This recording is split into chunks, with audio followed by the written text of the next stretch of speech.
donc il a pris la voiture, il est parti au Super U.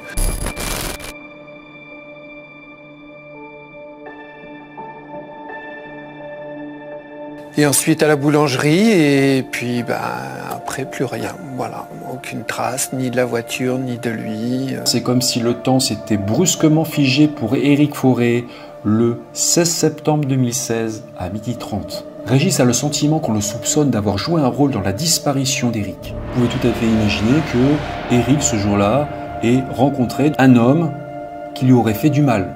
Le nom hollandais a été ouvertement cité dans l'affaire Éric Forêt. Éric Forêt aurait-il été kidnappé et assassiné par Nordal Lelandais? En 2015 et 2016, des centaines d'automobilistes ont été victimes de malfaiteurs originaires des Balkans.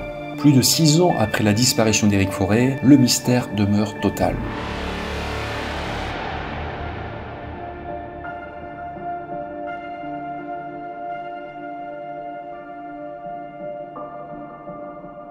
Hello, c'est Lionel, je suis très content de vous retrouver aujourd'hui pour vous parler d'une affaire de disparition très mystérieuse qui est survenue en France, la disparition d'Éric Forêt.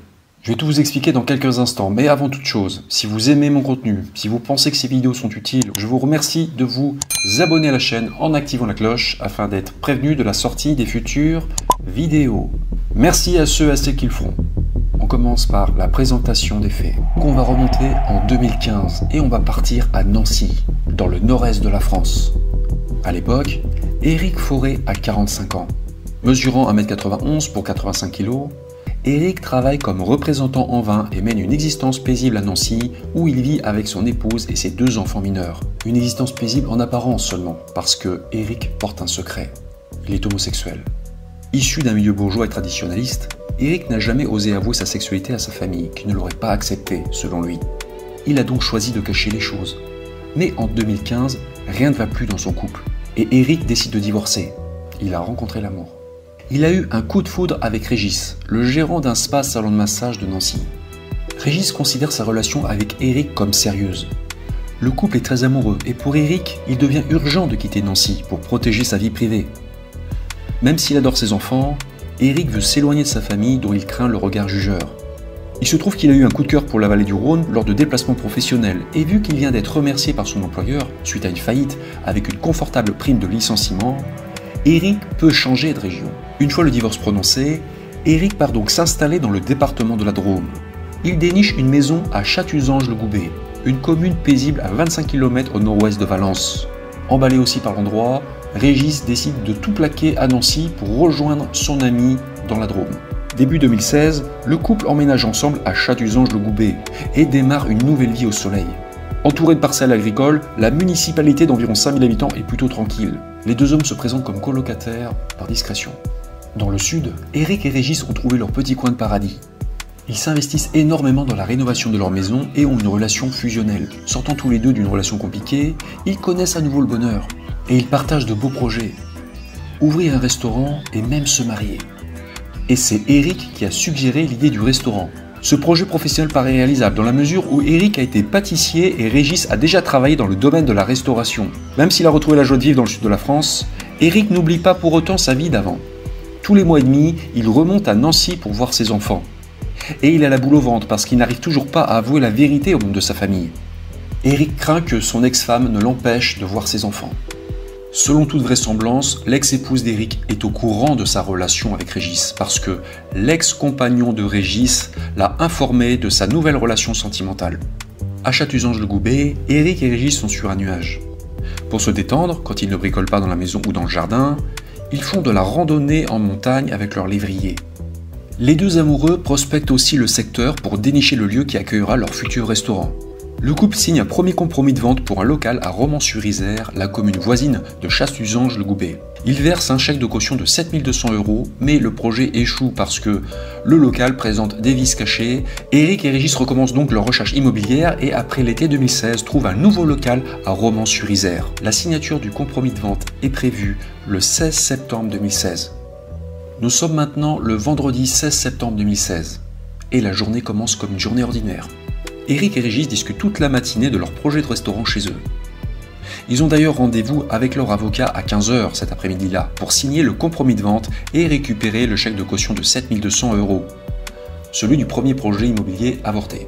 Les heures filent et quand vient le moment de déjeuner, vers midi, Eric s'aperçoit que le frigo est vide. Eric dit alors à Régis qu'il va aller faire quelques courses en vitesse. Rien de plus banal. En pleine campagne, leur maison est située à seulement 5 minutes en voiture de Chatuzange-le-Goubet, qu'on rejoint en empruntant une petite route départementale dégagée. Eric part ainsi au volant du véhicule de Régis, un 4x4 beige doré Suzuki Grand Vitara immatriculé EA 858 RS. En ce qui concerne sa tenue vestimentaire, Eric porte un jean bleu délavé, un sweatshirt à manches blanches avec des dessins géométriques et des baskets blanches et jeans. Eric a environ 70 € en liquide sur lui. Là, les minutes passent, et vers 13h, Régis quand même s'étonne de ne pas voir Eric revenir.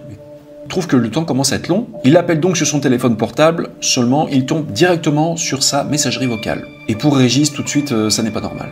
Craignant qu'Eric n'ait eu un accident de la circulation, Régis demande à un voisin de le conduire tout de suite jusqu'au Super U à la sortie sud-est de Chatuzange-le-Goubet, où comptait aller Eric. À environ 1,5 km de leur domicile, le supermarché est à proximité immédiate d'un rond-point traversé par la route départementale D149. Donc Régis y va avec le voisin et là il constate que son véhicule, le 4x4 beige doré Suzuki Grand Vitara, n'est nulle part en vue sur les parkings des commerces. Donc Régis va quand même aller vérifier à l'intérieur des magasins, il va à l'intérieur du Super U, seulement Eric n'y est pas. Pas plus que dans la boulangerie qui est juste en face et dont Eric est un fidèle client. Régis interroge même les caissières du Super U qui se souviennent avoir vu Eric, mais personne n'est capable d'en dire plus. De plus en plus anxieux, Régis contacte le jour même la gendarmerie de Bourg-de-Péage, une commune voisine. Des gendarmes se déplacent à son domicile pour recueillir sa déposition et lui tiennent le discours habituellement tenu aux familles des disparus. Tout adulte majeur a le droit de disparaître et il faut attendre 48 heures. Pour Régis, c'est donc incompréhensible, mais il y a pire. Il doit subir en plus des railleries homophobes. À un moment donné, par exemple, Régis explique la situation, il est très inquiet par rapport à la disparition d'Eric, et un des gendarmes lui répond « Arrêtez, je vais prendre un Kleenex et pleurer ». Les gendarmes n'ont pas l'air de prendre très au sérieux la disparition d'Eric, étant donné son homosexualité. Eric aurait pu aller, en gros, retrouver un amant. Et comme souvent dans ce genre d'affaires, les gendarmes préfèrent attendre un peu avant de sonner l'alerte générale. Là, Régis est un peu désemparé, il ne sait pas trop quoi faire, et il décide de retourner au Super U. Et par chance, le directeur du supermarché, qui le connaît, accepte de vérifier les bandes de vidéosurveillance enregistrées sur place le vendredi midi. Et sur les images, on distingue bien Eric en train de faire ses courses. Il prend 2 steaks sous vide, du beurre et un camembert. On voit même Eric sourire à une caissière. Tout semble absolument normal. Eric est en forme et joyeux d'après Sandrine, une préparatrice en pharmacie qui le croise ce matin-là. On sait que Eric reprend ensuite son 4x4 et part en face se garer sur le parking de la boulangerie. Dans la boulangerie, il achète une baguette et là encore, les images de vidéosurveillance n'indiquent rien d'inhabituel. La vendeuse de la boulangerie, qui sera la dernière personne à parler à Eric, le trouve avenant et gai, comme toujours. Par contre, aucune caméra de vidéosurveillance ne filme Eric en train de remonter à bord de son 4x4. Mais on voit le 4x4 beige doré Suzuki repasser devant le Super U et prendre le chemin du retour. Ensuite, c'est le brouillard total. Régis refait le trajet sans trouver aucune trace du 4x4 et de son ami. Il n'a donc pas eu d'accident en rentrant. Il faut se rendre à l'évidence. Eric Forêt a disparu dans le néant au volant de sa voiture vers 12h30. Le vendredi soir, toujours pas de nouvelles. Régis reçoit quand même un appel sur le téléphone fixe de la maison. Ce sont les parents d'Eric. De retour de congé sur la Côte d'Azur, il était prévu qu'ils passent rendre visite à leur fils ce week-end-là. C'est ce qu'ils font effectivement le lendemain. Régis informe les parents d'Eric que celui-ci a disparu sans la moindre explication. Mais apparemment, monsieur et madame Forêt n'ont pas l'air trop inquiets, selon les déclarations de Régis. Les parents d'Eric ne s'attardent pas à Chatuzange-le-Goubet et rentrent chez eux. Quelques jours plus tard, Eric n'a toujours pas donné signe de vie et les gendarmes réalisent que sa disparition est réellement inquiétante. Ils effectuent donc des analyses en matière de téléphonie mobile et découvrent que le portable d'Eric a borné dans la nuit du vendredi au samedi, donc la nuit suivant sa disparition, à 2h du matin dans un quartier de la Monnaie à Romans-sur-Isère. À 6 km au nord de Chatuzange-le-Goubet, le quartier de la Monnaie, constitué de barres d'immeubles dont certaines sont en ruine, est réputé sensible. D'où euphémisme. Plus surprenant encore, le portable a été géolocalisé aussi à Saint-Donat-sur-l'Herbasse, une autre commune à une vingtaine de kilomètres au nord-ouest.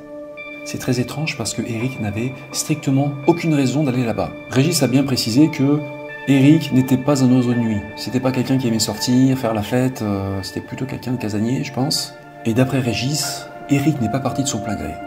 À ce moment-là, Régis veut lancer un appel à témoins dans les médias locaux, mais il devra attendre 3 semaines pour obtenir un accord obligatoire, celui du procureur de la République. Une fois lancé, 3 semaines plus tard, l'appel à témoins ne donnera rien. Au cours du mois d'avril 2017, la gendarmerie locale mène une perquisition dans la maison du couple à Chatuzange-le-Goubet, où Régis est resté vivre seul. Les gendarmes saisissent l'ordinateur de Régis ainsi que celui d'Éric. Et ils interrogent aussi l'entourage de Régis, notamment à Nancy. Régis a le sentiment qu'on le soupçonne d'avoir joué un rôle dans la disparition d'Éric. Cependant, on ne peut pas reprocher aux hommes de loi de faire leur travail. On sait bien que dans les affaires de disparition, les enquêteurs s'intéressent souvent en premier aux proches. Ils doivent étudier chaque piste, ouvrir des portes avant de les refermer, comme on dit dans le jargon. Ceci dit, il y a quand même un risque, c'est qu'ils perdent un temps précieux sur des pistes fantômes. En 2018, l'enquête sur la disparition d'Éric semble au point mort. Régis déplore qu'on ne le tienne pas au courant des avancées du dossier. Il se tourne alors vers l'association ARPD, Assistance et Recherche de Personnes Disparues, dont j'ai beaucoup parlé déjà, qui intervient auprès des familles touchées par la disparition d'un proche, qu'il soit majeur ou mineur. Régis prend comme avocat Maître Bernard Boulot qui porte plainte contre X avec constitution de partie civile pour enlèvement et séquestration. Cette démarche permet de réactiver l'enquête de façon à ce qu'un juge d'instruction soit nommé et d'avoir accès au dossier de la procédure. C'est une démarche qui est vraiment très utile à faire quand on est dans ce type de situation. Soit dit en passant, Maître Boulot a aussi été en charge de plusieurs dossiers de disparus de Boscodon, dont j'ai beaucoup parlé sur ma chaîne. Et j'ai d'ailleurs eu un échange en privé avec Maître Boulot il y a quelques mois. En mars 2018, on n'a toujours aucune nouvelle d'Éric, quand éclate une autre affaire, l'affaire Nordal-Lelandais. Un ancien militaire de 25 ans responsable de la disparition de la petite Maëlys, âgée de seulement 8 ans. Ex-maître chien, Lelandais a avoué le meurtre de la fillette à Pont-de-Beauvoisin, en Isère, après la découverte de son ADN dans sa voiture. Mais Lelandais est un criminel multiforme. Le 12 avril 2017, il a commis un homicide volontaire sur le caporal Arthur Noyer, un militaire de 23 ans qu'il avait pris en stop. Les ossements de ce dernier avaient été découverts sur les hauteurs de Montmélian en Savoie, alors qu'il avait été vu pour la dernière fois dans une boîte de nuit de Chambéry. Pour ce meurtre, Lelandais sera condamné en mai 2021 à 20 ans de réclusion criminelle. Dans la foulée des affaires Maëlys et Noyer, la cellule Ariane est créée par la gendarmerie. Cette cellule spéciale a pour but de rapprocher d'autres dossiers de disparition ou de décès non élucidés avec Nordal-Lelandais. D'une base de 900 dossiers, on extrait une sélection de 14 dossiers criminels concernant des personnes majeures, notamment celui d'Éric Forêt. En effet, une possible connexion a été établie entre Lelandais et Éric pour plusieurs raisons. Primo, Lelandais vivait en septembre 2016 à Domessin, une commune proche de Chambéry, dans l'Isère, à 102 km au nord-est de Chatuzange-le-Goubet. 1h15 de route sépare les deux communes. Secondo, Lelandais était connu pour s'intéresser au milieu gay. Et tertio, les enquêteurs auraient trouvé un nom de famille identique à celui du disparu, Forêt donc, dans le carnet d'adresse de Lelandais. Mais c'est peut-être juste une pure coïncidence, parce que Régis a déclaré qu'il ne le connaissait pas, et la famille d'Éric, les parents, ont confirmé aux journalistes de l'Est républicain que cette personne homonyme n'avait aucun lien avec leur famille. Alors, Éric a-t-il croisé la route de Lelandais ce jour-là? Bien que cette théorie soit séduisante, aucune preuve incontestable n'a permis de la valider à l'heure actuelle. Plus de 6 ans après la disparition d'Éric Forêt, le mystère demeure total. Régis, son compagnon, est plongé dans le plus grand désarroi. Il se plaint que les gendarmes ne lui disent quasiment rien sur les avancées de l'enquête et dénonce aussi d'apparentes lacunes dans leurs investigations. Par exemple, ils n'ont interrogé leur voisin le plus proche, à Chatuzange-le-Goubet, qu'en 2018, soit 2 ans après les faits. L'enquête de voisinage est pourtant le b.a.-ba de toute enquête digne de ce nom. Pourquoi avoir attendu 2 ans? Autant dire que faire appel à la mémoire des gens 2 ans plus tard ne sert quasiment plus à rien. Régis continue de se battre pour faire éclater la vérité. Dès qu'il le peut, il témoigne dans les médias, organise des marches blanches pour Éric, comme en octobre 2019 à Chatuzange-le-Goubet, avec toujours une question obsédante en tête. Comment un homme grand et solide, heureux de vivre, peut-il s'évaporer en France au volant de sa voiture alors qu'il n'est qu'à 5 minutes de chez lui? Nul ne le sait.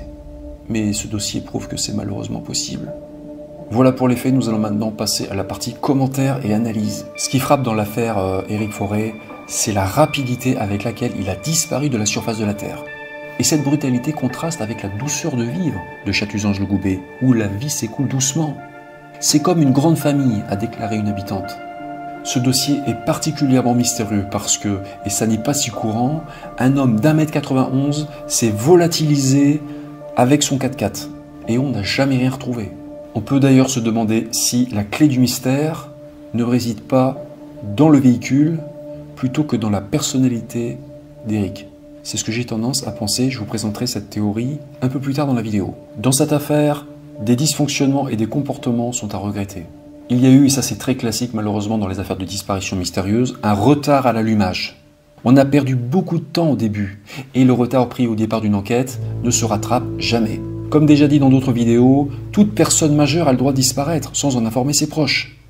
Lorsqu'ils sont informés de la disparition d'un adulte, les autorités ont le pouvoir discrétionnaire de déclencher ou non rapidement les recherches. En clair, c'est selon leur ressenti et leur bon vouloir. Et dans le cas d'Éric, il faut dire les choses, son orientation sexuelle a vraisemblablement joué en sa défaveur. C'est malheureux à notre époque, mais c'est visiblement ce qui est arrivé. Bon, vous savez que j'essaye le plus possible de faire preuve d'honnêteté intellectuelle. Je vais maintenant me faire l'avocat du diable. Il faut dire les choses, d'un point de vue théorique, Éric aurait tout à fait pu partir en escapade amoureuse avec un amant, sans prévenir quiconque. C'était dans le domaine du possible. Après tout, Éric et Régis n'étaient pas encore unis par les liens du mariage. Éric était certainement amoureux et fidèle, mais les gendarmes ne le connaissaient pas. Vous savez, en tant que civil, nous ne sommes pas au courant, mais je pense que les hommes de loi doivent parfois être dérangés pour des histoires assez improbables, des histoires de mœurs, de coucheries. Elles doivent entendre des histoires insensées par moments, des histoires de dingue, ce qui pourrait expliquer peut-être leur méfiance au début. Par contre, je tiens à être très clair, les moqueries homophobes dont Régis était l'objet sont inacceptables et doivent vraiment être condamnées. Surtout venant de représentants de la loi, dont l'attitude devrait être exemplaire. Passons maintenant en revue les différentes hypothèses envisageables dans ce dossier. On va tout d'abord parler du suicide. Le scénario d'un suicide paraît très invraisemblable. Éric avait certes du mal à assumer sa sexualité, mais lui et Régis s'étaient construit une nouvelle existence épanouissante dans la Drôme, loin de Nancy. Éric s'investissait à 300% dans le projet de restaurant. C'était son projet à l'origine. Et il était en passe d'aboutir. Rien ne présageait que Éric mette fin à ses jours ce vendredi-là. Évidemment, on ne sait jamais ce qui se passe dans la tête des gens. Certains sont très bons à cacher leurs tourments, leurs démons intérieurs, mais souvenez-vous d'un détail. Éric souriait sur les images de vidéosurveillance du supermarché. Et même dans le cas où il aurait décidé de sauter la vie, on aurait tôt ou tard retrouvé son cadavre, ou au moins son véhicule abandonné quelque part. Ce raisonnement permet d'ailleurs aussi d'éliminer formellement la possibilité d'un accident de la circulation. On aurait retrouvé la carcasse du 4x4. Étudions maintenant la thèse d'un départ volontaire. Même si Éric n'avait aucune raison manifeste de s'enfuir, certaines personnes demeurent imprévisibles. Est-ce qu'Éric n'aurait pas eu soudainement peur de s'engager dans son nouveau projet professionnel? Régis a envisagé cette possibilité, mais Régis n'arrive pas à y croire. Un autre élément aurait pu déclencher la fuite soudaine d'Éric. Rappelez-vous que ses parents devaient lui rendre visite. Éric aurait peut-être préféré partir sans prévenir quiconque. D'un point de vue théorique, ce cas de figure est concevable. Cependant, plusieurs faits objectifs tendent à démontrer le contraire. Je vais vous présenter tous ces éléments et vous allez voir qu'il y en a un paquet. Tout d'abord, Éric n'avait pas un comportement fugueur. De plus, Éric a bien fait des courses après avoir quitté son compagnon, conformément à ce qu'il avait annoncé. Aller chercher de quoi déjeuner n'était assurément pas un prétexte pour s'enfuir à jamais, car sa présence dans les commerces a été confirmée par les images de vidéosurveillance. C'est un détail anecdotique, mais pourquoi acheter 2 steaks sous vide si on part faire un long voyage? Vous ne pouvez pas vous faire un sandwich avec ces steaks, vous êtes obligé de les cuire rapidement ou les mettre au frigo. Les arguments qui vont suivre vont finir, selon moi, de détruire la thèse d'une disparition volontaire. Éric est parti en laissant tout derrière lui. Tout. Très myope, il portait des lentilles de contact. Éric a laissé à son domicile 3 paires de lunettes, dont une quasiment neuve. Éric n'a pas touché à son argent. Aucun mouvement n'a été constaté sur son compte bancaire. Et il ne s'est plus servi de sa carte vitale non plus. Rappelons aussi qu'il a subitement arrêté d'utiliser son téléphone portable. Aucun appel entrant ou sortant n'a été enregistré. En clair, c'est comme si le temps s'était brusquement figé pour Éric Forêt, le 16 septembre 2016 à 12h30. Un dernier élément de taille tente à prouver qu'Éric n'avait pas l'intention de disparaître. Il avait acheté un billet de train pour rendre visite à ses enfants le 10 octobre 2016, environ un mois plus tard. Ceux qui connaissent Éric savent qu'il n'aurait jamais abandonné ses enfants. Aucun indice n'accrédite la thèse d'une fuite programmée ou spontanée. Voilà pourquoi il faut envisager très sérieusement la piste criminelle. Avant de développer cette théorie, je dois être franc avec vous. Quand j'ai découvert l'histoire tragique d'Éric, l'idée d'une rencontre amoureuse qui se serait mal passée m'a traversé l'esprit. Car on sait que, à l'heure actuelle, trouver un ou une partenaire sexuelle est très facile. Il suffit d'installer sur son smartphone une appli de rencontre, je ne vais pas citer de nom pour leur faire de la pub, mais bon, pour convenir d'un rendez-vous intime avec une personne inconnue. Je me suis donc demandé si Éric n'aurait pas eu ce jour-là un rencard secret avec quelqu'un. Parce que même si les relations adultérines ont toujours existé, elles sont aujourd'hui grandement facilitées par les nouvelles technologies. Donc on pouvait tout à fait imaginer que Éric, ce jour-là, ait rencontré un homme qui lui aurait fait du mal. J'ai pensé à cette théorie au début, mais bon, je connaissais mal Éric, j'ignorais les liens forts qu'il lui lissait à Régis. Il est effectivement parti faire des courses, et l'étude objective des faits tend à montrer que Éric n'avait certainement pas rendez-vous avec quelqu'un ce jour-là. Pourquoi? Parce que il a décidé apparemment à la dernière minute d'aller faire des courses. Il a dit à Régis qu'il ne s'absentait pas très longtemps. Il fallait le temps de faire les courses. Il y avait aussi le temps de trajet. Éric se savait attendu aussi. Et pour finir, Éric et Régis avaient rendez-vous à 15h avec leur avocat cet après-midi-là. Sachant qu'ils devaient déjeuner avant d'y aller, il restait très peu de temps à Éric pour avoir un rapport intime avec quelqu'un. Vu qu'Éric n'est sûrement pas parti volontairement, qu'il n'a pas eu d'accident, l'acte criminel semble s'imposer. C'est la seule possibilité qui reste quand on procède par élimination. Il est arrivé quelque chose d'imprévu à Éric sur le chemin du retour. En effet, son véhicule a été filmé pour la dernière fois devant le Super U en train de repartir en direction de son domicile. Ensuite, c'est le flou total. Mentionnons le fait que, vraiment perplexe, Régis a envisagé toutes les possibilités. Il s'est même posé la question de savoir si l'ex-femme d'Éric n'aurait pas joué un rôle dans sa disparition, pour que ses enfants touchent l'héritage, par exemple. Bon, cette hypothèse paraît un peu tirée par les cheveux, mais bon, si les enquêteurs ont fait correctement leur travail, comme on est en droit de l'attendre, cette éventualité a sûrement été vérifiée. Je doute énormément de la piste familiale dans cette affaire. L'ex-épouse qui aurait engagé un homme de main pour s'en prendre à Éric, non, ça paraît un peu too much. Vu les circonstances, ça me paraît assez improbable. Je vais maintenant passer en revue d'autres hypothèses criminelles qui sont sûrement plus crédibles. On va commencer par parler de Nordal Lelandais. Le nom Lelandais a été ouvertement cité dans l'affaire Éric Forêt. Pourquoi pas, hein. Ultra dangereux, l'ex-maître chien vivait en 2016 à une centaine de kilomètres de Chatuzange-le-Goubet. L'analyse de l'ordinateur portable de Lelandais, saisi par la justice, a révélé qu'il fréquentait des sites de rencontres gays à la recherche de partenaires sexuels. Ce qui fait écho à la théorie que j'ai évoquée un peu plus tôt. Mais Lelandais ne se limitait pas au monde virtuel. Il a physiquement approché des hommes avec pour objectif des relations furtives. Un homme a contacté la gendarmerie nationale après avoir reconnu Nordal Lelandais comme étant l'inconnu qu'il avait abordé dans une discothèque de Chambéry. Le témoin avait décliné plusieurs fois ses avances, mais Lelandais avait persévéré. Il l'avait même suivi en voiture à la sortie de la boîte de nuit avant de le relancer sur une aire d'autoroute de la région où il s'était arrêté. Cet incident est intriguant à plusieurs égards. Il montre le côté stalker, c'est-à-dire harceleur de Lelandais, dans sa recherche frénétique d'amants, et implique des voitures, et aussi une aire de stationnement. Maintenant, souvenez-vous qu'Éric Forêt a disparu avec sa voiture après avoir quitté un parking. Éric Forêt aurait-il été kidnappé et assassiné par Nordal Lelandais? Impossible de le savoir. Pour être tout à fait franc avec vous, rien n'est moins sûr.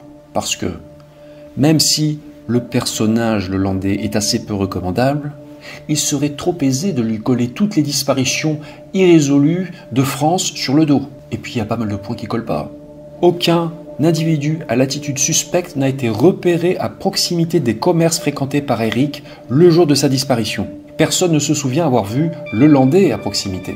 Si le Landais et Eric avaient convenu d'un rapide plan cul, comme on dit, dans le jargon, désolé, mais c'est le terme technique qui est utilisé pour désigner ce type de rendez-vous furtif par le biais d'une application de rencontre. Je n'y crois pas pour toutes les raisons que j'ai déjà développées plus tôt. Bien entendu, le Landais aurait pu croiser totalement par hasard Eric ce jour-là à Chatuzange-le-Goubet. Mais quelle était la probabilité que le Landais soit précisément sur le parking de la boulangerie en même temps qu'Eric, dans un créneau horaire très étroit, midi, midi 30, voire midi 15, midi 30, pour moi la probabilité frôlait les zéros.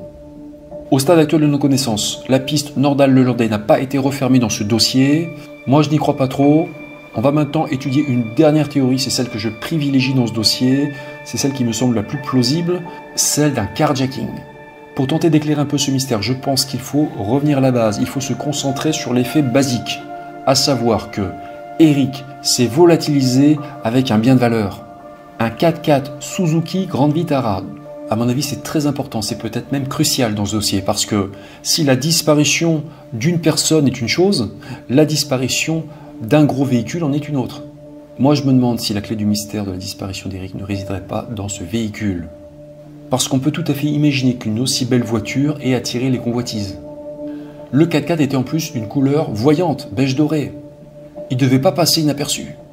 Et en faisant des recherches, je me suis rendu compte que le département de la Drône a connu dans le passé un certain nombre de carjacking, c'est-à-dire des vols de voitures motorisées avec menaces ou violence sur les conducteurs. En 2015 et 2016, des centaines d'automobilistes ont été victimes de malfaiteurs originaires des Balkans. Déguisés en faux policiers et cagoulés, ils sévissaient sur les routes et aires d'autoroute du sud-est de la France, et notamment de la Drôme. Le vendredi 11 octobre 2019, vers 22 h, un vendredi, tiens, rappelez-vous qu'Eric a disparu aussi un vendredi. Une automobiliste a fait l'objet d'un carjacking pendant qu'elle faisait le plein d'essence à la station-service du Super U comme Eric, de Beaumont-lès-Valence. La conductrice a été gazée à la bombe lacrymogène et projetée au sol avant que ses assaillants ne s'emparent de son véhicule.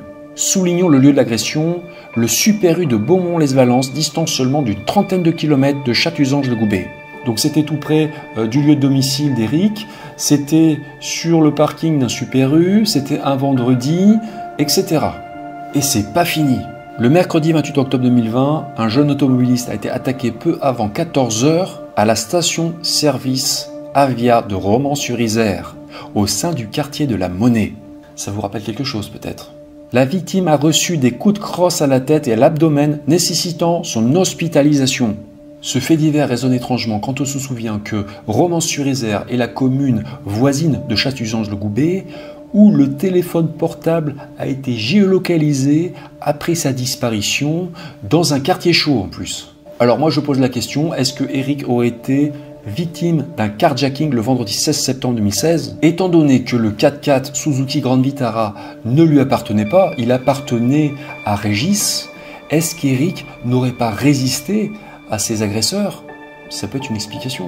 Il y a un côté psychologique là qui est intéressant. Il a peut-être résisté pour ne pas se laisser voler le 4x4, il aurait alors été roué de coups et gravement blessé, il aurait perdu la vie. Les malfaiteurs auraient emporté le corps d'Eric avec le véhicule et il s'en serait débarrassé quelque part. Ils auraient très bien pu l'enterrer dans une forêt de la Drôme. En l'absence d'indice, ce scénario est purement spéculatif, c'est vrai, je reconnais, mais il reste intéressant.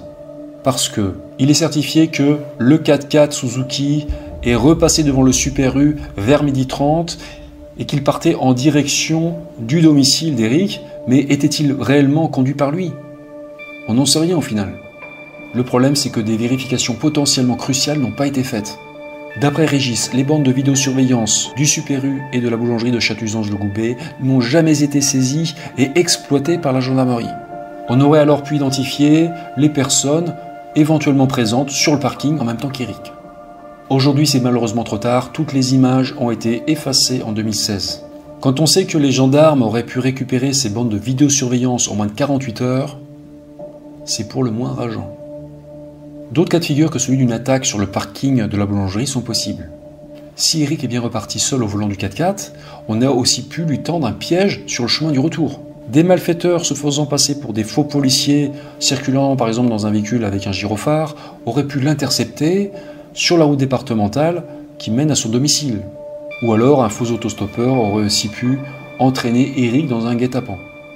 Malheureusement, on n'a pas de témoin, personne n'a rien vu, rien entendu.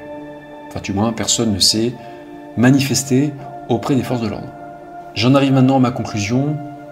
Bien entendu, c'est toujours plus facile à dire après qu'avant, mais je pense que dans cette affaire, l'accent aurait dû être mis dès le début de l'enquête sur la recherche du 4x4 Suzuki Grand Vitara pour une raison assez simple. Un aussi gros véhicule est sans doute plus difficile à faire disparaître qu'un corps. Mesurant 4,17 m de long, ce modèle de 4x4 pèse plus d'1 tonne. Là encore, Régis ne comprend pas pourquoi les autorités n'ont pas recherché plus que ça activement son 4x4 en France. Le véhicule aurait pu être filmé par une caméra à un péage d'autoroute par exemple. De plus, ce 4x4 a été équipé d'un GPS. On aurait peut-être pu retracer son parcours. Régis a interrogé à ce sujet les gendarmes qui lui ont répondu qu'on ne pouvait rien faire. Il aurait fallu que la voiture soit dotée d'une puce spéciale. Ce dossier est particulièrement frustrant parce que localiser ce véhicule aurait permis, à défaut de retrouver Eric, d'au moins en savoir plus sur les circonstances exactes de sa disparition.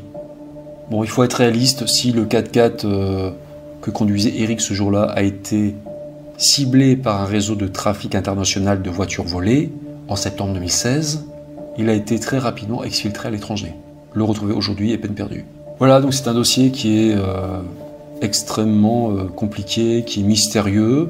Espérons que la disparition d'Eric va être résolue dans l'avenir. Espérons-le pour ses enfants qui sont privés de leur père depuis des années, et aussi pour Régis, son compagnon qui est vraiment meurtri et qui se bat pour connaître la vérité depuis des années. Si quelqu'un a ôté la vie à Eric, quelle que soit la raison, souhaitons que justice soit faite et qu'il réponde de ses actes devant un tribunal. Donc je souhaite beaucoup de courage aux proches d'Eric.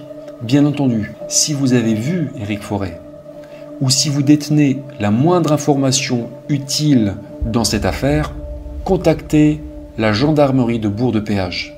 Vous pouvez les appeler au 04 75 70 03 37. Mais s'il vous plaît, ne les dérangez pas pour rien. Merci. Voilà, c'est la fin.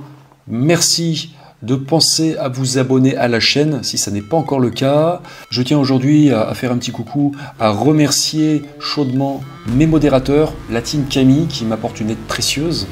Les modérateurs, ce sont les personnes qui lisent les commentaires avant de les valider. Voilà. Merci à vous les amis. Donc ciao tout le monde.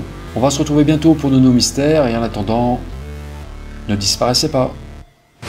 Never break, always fight, never quit, do it right, play the game, win it life, have no shame, there's no time, feel the pain, live the grind, I could change, in my mind, pick a lane, commit and climb, the only way to win it life. I never miss, that's fact, taking big swings, bitch, hand me the bat, put me in the ring, you'll go out in a bag, cause I sing what I mean and I bring it to the mad light. Ain't got time to kill, I got time to feel, I took the red pill, I know life's short so I wanna live real, but how's it supposed to feel?